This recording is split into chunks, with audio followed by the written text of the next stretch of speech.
dami, nagka-traffic na.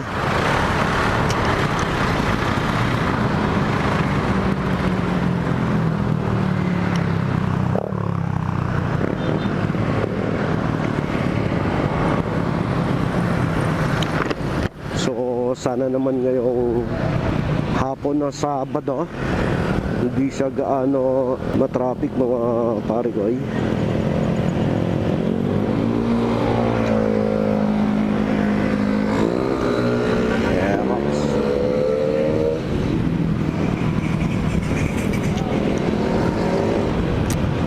Napakatahimik, napaka-smooth. So malalaman natin to kung mga lumipas na mga ilang buwan kung smooth pa rin. So ang ano lang naman dito sa mga motor, alaga lang sa langis at saka sa gear oil. Ang gear oil nito mga pare ko ay 50 lang. Tapos ang engine oil hindi siya 800 ah.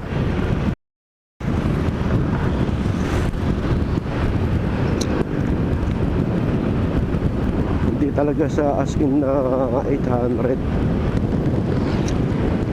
So habang break-in pa natin, hanggang hindi pa sa na-change oil, hanggang 60 lang muna tayo. Pag ma-change oil siya, saka na natin alamin. Kasi ang sabi, ang pinaka top speed talaga nito hanggang 90 kilometer.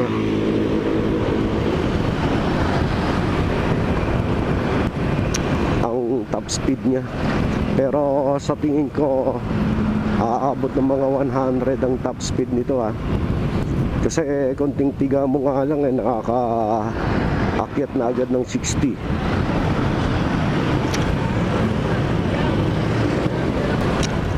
Tsaka yung ano niya, yung CBS niya, yung combi brake, ramdam na ramdam mo talaga, gumagana talaga.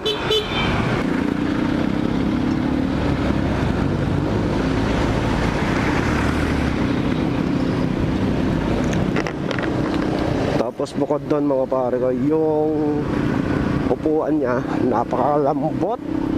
Kala mo yung nasa sopa ka, nasa sopa sa sala na nakaupo.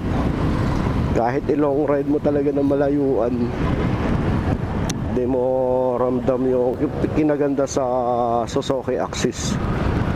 Komportable ka talaga, lalo pag sa mga daily driving mo, pang araw-araw na gamitan.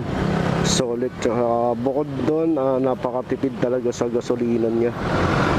57 kilometer per liter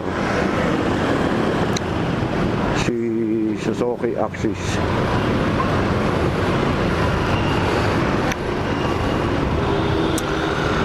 Natataasan ako, pero ngayon okay naman, saktong-sakto na sa akin.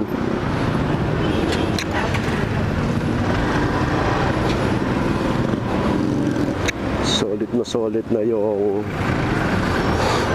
taas niya. Di niya sa pwedeng tabasan mo ng upuan, kasi pag tatabasan mo ng upuan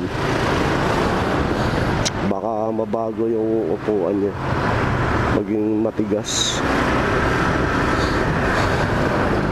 Kaya sabi ko nung una okay na yung ganito.